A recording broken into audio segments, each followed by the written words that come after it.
Actually, it really does travel at about 55 miles an hour. They'll get it out on the runway in just a second, and we'll see this thing take off.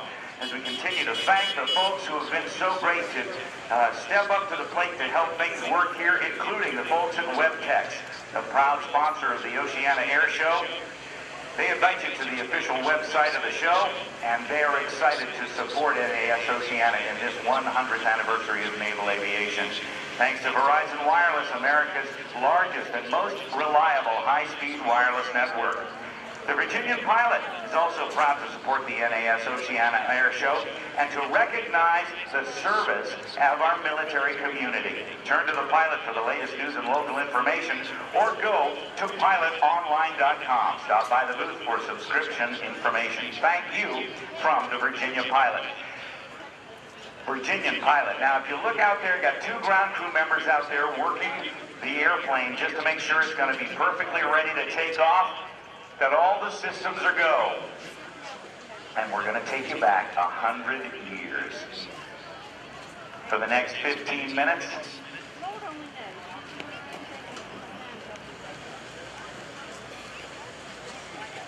okay, look out to the right on the control tower. See the green light up there?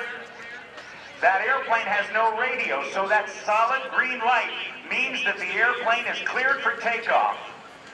That's a light gun signal. They call it an Aldous light, but that can be seen a long way away. And if an aircraft loses radio communication, they can actually use a combination of green, white, or red lights to signal an airplane. Now, it looks like I've got the ground crew members are now moving off to the side. Let's see if they're going to move back and see if we're going to get on the way with this modified 1911 Curtiss Pusher Replica.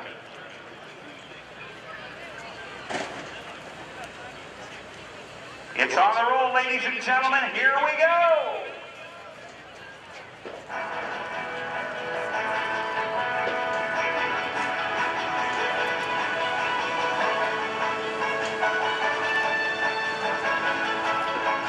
I hope you got cameras on this, because this is one huge piece of history. Oh, wow.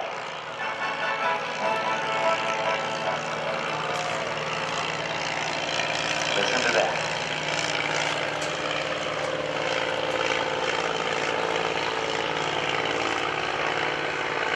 The proof of concept experiment of landing the modified Curtiss Pusher aboard a ship was done under the guidance of Navy Captain Washington Irving Chambers and the aircraft designer Glenn Curtiss.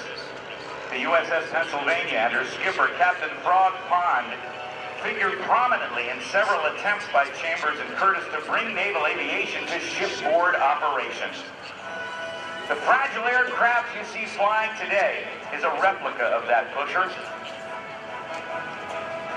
What you will not hear is the roaring thunder of mighty jets, the angry hornet sounds of the aerobatic wonders flying at today's show, but what you will see is the state of the art in aviation from a century ago.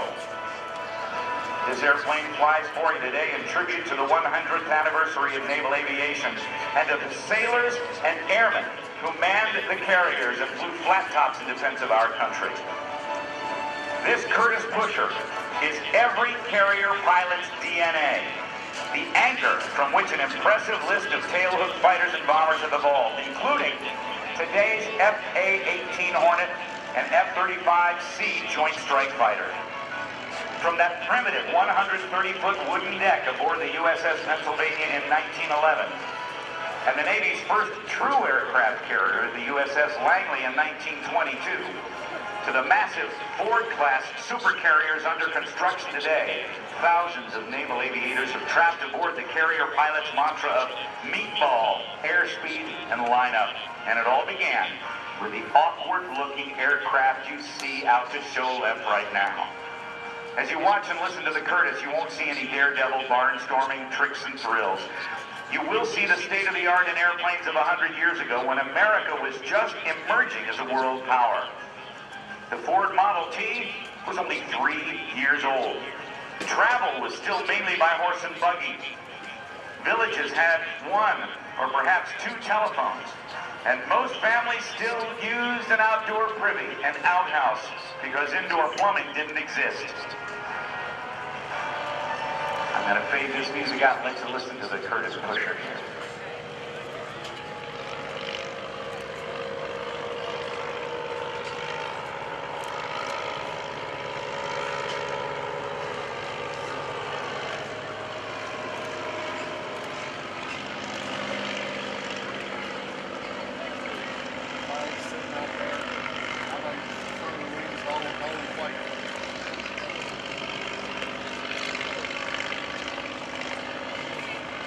The Curtiss demonstration pilots boxed up their planes and rode trains with them from town to town, assembling and flying them from fields next to the rail tracks before moving on.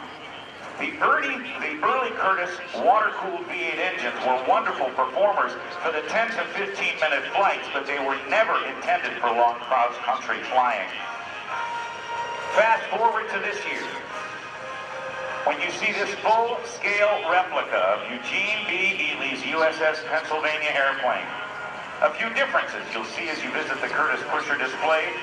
The airplane has flown to many centennial of naval aviation events this year, logging flight time over much of the northeast and midwest of this country, flying many more hours and over much more challenging terrain than Glenn Curtiss ever envisioned. The Curtiss crew has landed at over 100 airports en route, bringing a small bit of naval aviation lore to the American heartland. Pilots Andrew King, Bob Coolbaugh, and Mark Holliday fly about 1 hour at a time. The Curtiss has over 2 hours of fuel, but the pilots are pretty much worn out after an hour. So that becomes the limiting factor. At a cruising speed of 55 miles per hour, that means we see a whole lot of America's small-town airports. We have the Curtiss crew volunteers who followed our hops across the country from show to show, maintaining the Curtiss and answering thousands of questions about naval aviation's first 100 years. Glenn Curtiss, Eugene Ely, Captain Chambers, and the birth of naval aviation. That's where it all started in 1911. And when they get back down on the ground, we'll tell you where you can go to meet these modern-day barnstormers.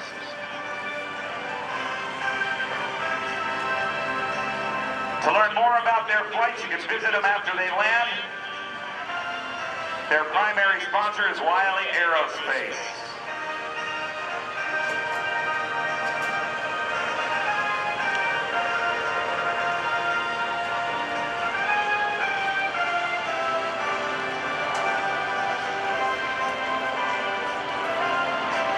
I hope you're taking pictures. Even if you got a point and shoot, get it out and take some pictures. This is a huge bit of history right here.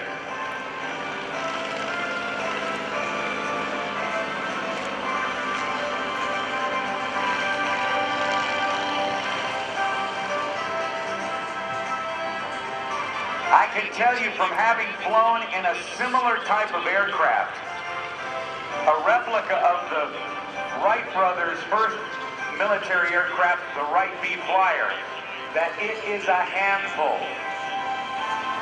The aerodynamic lessons learned and applied to this airplane were at the time state of the art.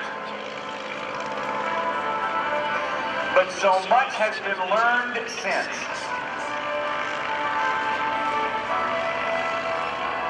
And every bit of additional technology and understanding developed from each subsequent airplane has led to the airplanes we see today. From the F-18 Hornet to the Boeing 787 Dreamliner airliner.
Ready for a shot?